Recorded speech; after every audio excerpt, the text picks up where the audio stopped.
정정입니다. 분명해요. 아버지가 이렇게 지어주셨어요. 예, 바르게 살라고 이렇게 지어주셔서 크게 일탈은 하지 않았던 것 같아요. 네. 힘드시죠? 지금 너무 오랫동안 앉아계신 우리 아이들이 이렇게 앉아있어요. 엄마들이 이렇게 참으셔야죠. 그쵸? 네.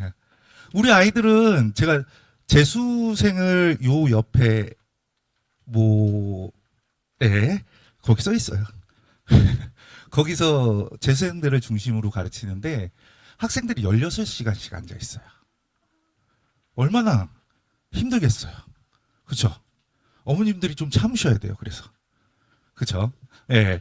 빨리 진행해 볼게요. 제 모토가 쉽고 빠른 사회문화니까요. 여러분들, 수능 최저는 뭘로 맞춰요? 사탐으로 맞추는 거야. 그쵸? 그러면 사탐에서 그 많은 과목들의 뭐를 선택을 해야 돼? 뭐 이런 것들이 되게 고민이 많이 되실 거예요. 그걸 좀 말씀을 드릴 거예요. 여러분들, 그 선택 과목 중에 올해 수능 지원자 중에, 예, 과탐, 사탐 통틀어서 가장 많은 지원자 수가 사회문화에 있습니다. 내년 더 할 거예요. 내년은 사탐론이 심화가 될 거기 때문에 훨씬 더 할 거예요. 그럼 왜 사문을 선택을 해야 되느냐? 보세요. 등급 안정성이라는 게 있습니다. 우리 경제라는 과목을 문과에서 선택을 하면 큰일 난다는 건 다 아시죠? 네. 경제 선택자 수가 사문 1등급 수예요. 이 정도예요. 그러면 엄청난 수의 학생들이 1등급에 들어간다는 얘기죠. 그죠? 그럼 뭘 해야 될 거예요? 근데 심지어 이번에는 생윤 등급컷 들으셨어요? 41점. 추정 등급이지만. 거기서 1.2점이에요. 그러면 41점이라는 점수가 나왔다는 건 그만큼 힘들다는 거죠. 요즘 친구들 아시다시피 코로나 시대를 지나왔잖아. 집에서 맨날 인강으로만 이렇게 계속해서 학교를 다니고 그러다 보니까 아이들이 문해력이 좀 부족해요. 철학을 공부하기는 쉽진 않다는 거죠.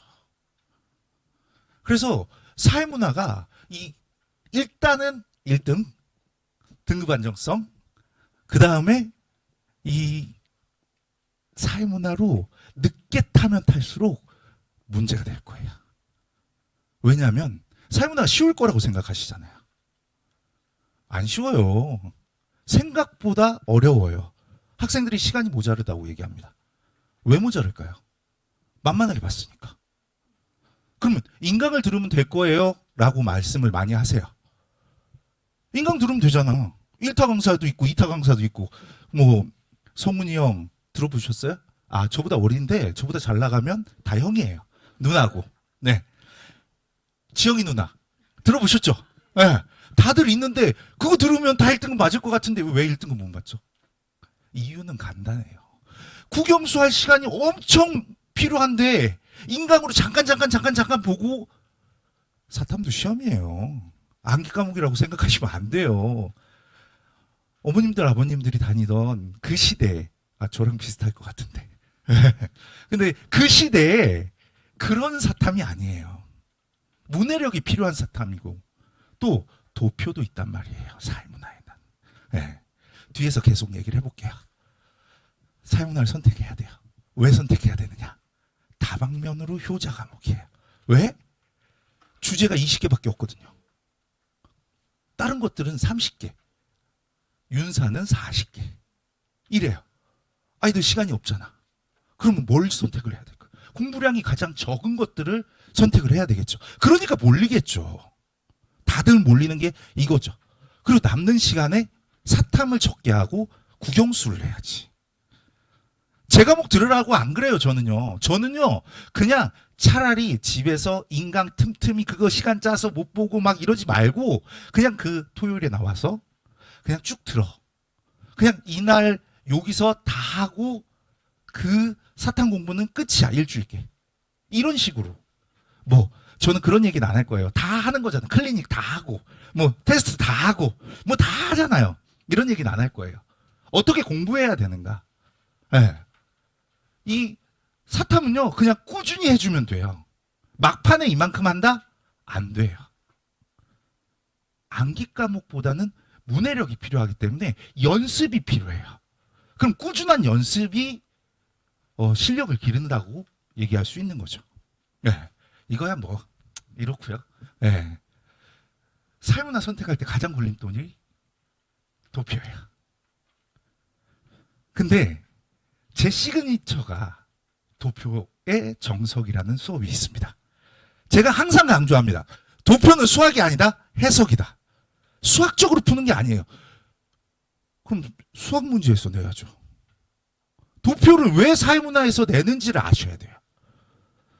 사회학을 기반으로 하고 있죠. 양적 연구라는 거 들어보셨어요? 학교 다니실 때 사회과학대학 나오셨으면 사주방이라고 사회조사 방법론 뭐 이런 것들이 있었어요. 네. 근데 이런 그 사회적 현상에 대한 통계치를 보는 거예요. 네. 그런데죠, 우리 그 남자들은 나이가 드나 어리나 샤워를 하고 나오면 거울을 보고 이 정도면 괜찮아, 이렇게 얘기를 한대요. 이런 게 사회적 현상이에요. 이런 통계치를 바라보는 거예요. 그러면 도표를 읽는 것이지 수학적 계산을 하는 것이 아니라는 거죠. 그래서 그 읽는 방법들을 알려드릴 거예요.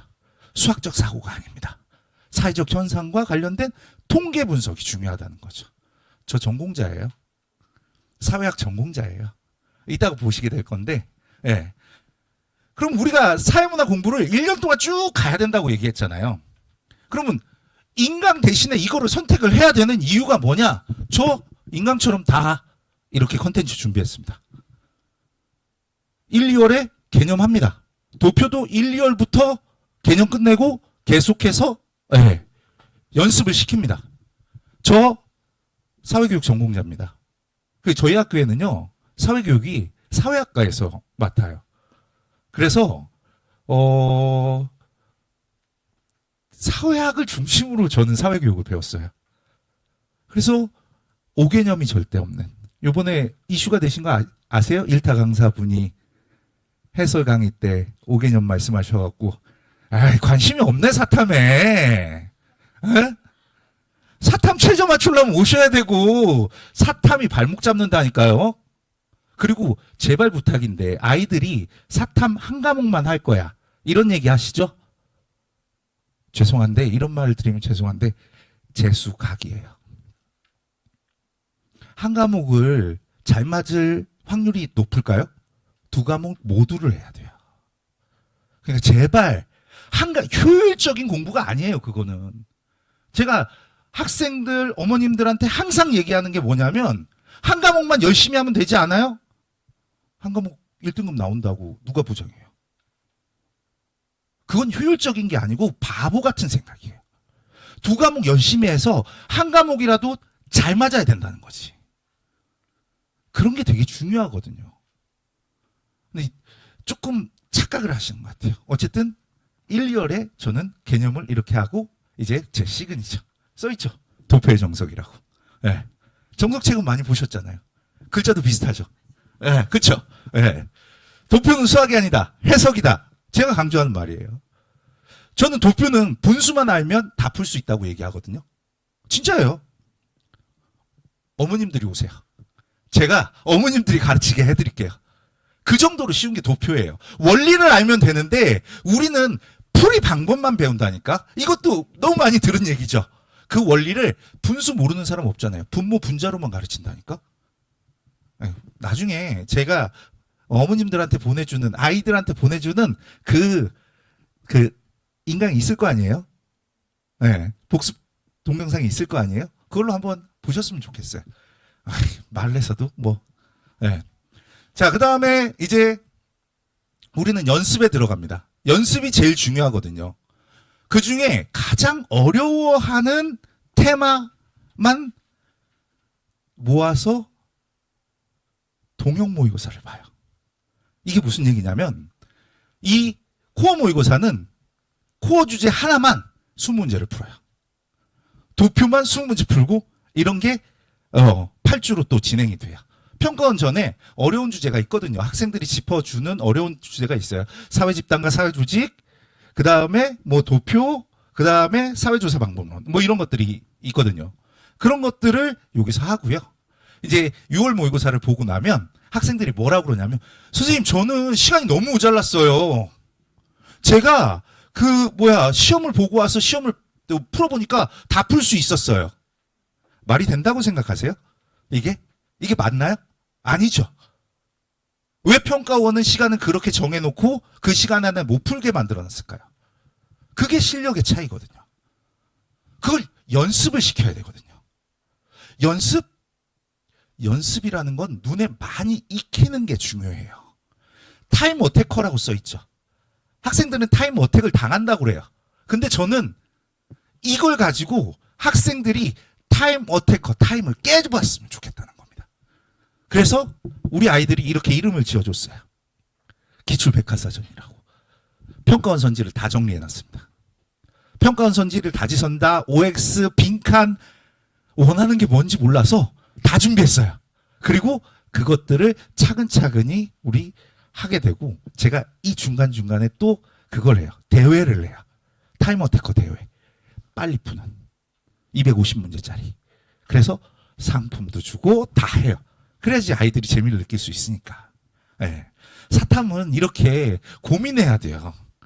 뭐를 또 해줘야 되고 뭐를 또 해줘야 되고. 네. 그 다음 보는 게 이제 9월 연계교재 뭐 이런 것들을 해야 되겠죠. 이름이 좀 그래요? 처음처럼? 네. 소주 이름 아닙니다. 원래 이게 처음 모의고사를 제작을 하면서 22년 9월처럼 23년 6월처럼 24년 수능처럼 뭐 이런 식으로 나가는 거였거든요. 그런데 이거를 이렇게 저는 이렇게 모의고사로 나갔었는데 이걸 봉투로 나갔으면 좋겠다고 학생들이 말해서 그거를 모아서 만드는 바람에 이름을 지어야 될 거 아니에요. 임팩트 있는 이름. 그래서 처음처럼 왜 소주 생각하세요? 저는 초심을 생각하자 이런 얘기인데 왜 재밌자고 했는데 아무도 재밌으시지 않으시네요. 연계교재를 넣어서 동영 실무를 만든 거예요. 그러니까 작년에 1번 문제에 무엇이 나오고 어떤 난이도에 어떤 모양으로 나왔는지 그거를 EBS를 같이 해서 유사 문제로 만들어서 거기다 넣어놓은 거예요. 어차피 연계되는 거니까. EBS 해줘야 되잖아요. 근데 수특수환이 솔직히 오개념이 좀 많아요. 그래서 요번에도 문제가 됐었어요. 그래서 그거에서 오개념들 빼고 EBS가 나쁘다는 건 아닙니다. 오개념이 조금 있다 보니까 그걸 제거해줘야지 학생들이 혼란을 겪지 않으니까요. 그런 것들을 시즌 1, 시즌 2 이렇게 가게 될 거예요. 9월을 준비하는 거죠. 9월을 준비하고 이제 마지막은 극락 파이널. 너무 자극적이죠. 극락. 이것도 의미가 있어요. 극한 난이도로 즐겁게 공부하자. 이런 뜻이에요. 극락 보낸다는 얘기가 아니고요. 근데 우리 그 팀에서 이 처음 나올 때 천사가 막 올라가요. 이렇게 올라가는 애니메이션을 했는데 여기는 안 해놨네요. 자, 그래서 심화 모의고사를 제가 제작해요. 그래서 저 별로 안 가르쳤어요. 몇 년 안 가르쳤어요. 몇 년 됐을 것 같아요. 26년밖에 안 됐어요. 대학교 때부터 가르쳐서 저 전 대성에서 시작했거든요. 그래서 뭐 요즘은 대성이 좋지만 예전에 메가가 좋았잖아요. 예전에 이투스가 좋았잖아요.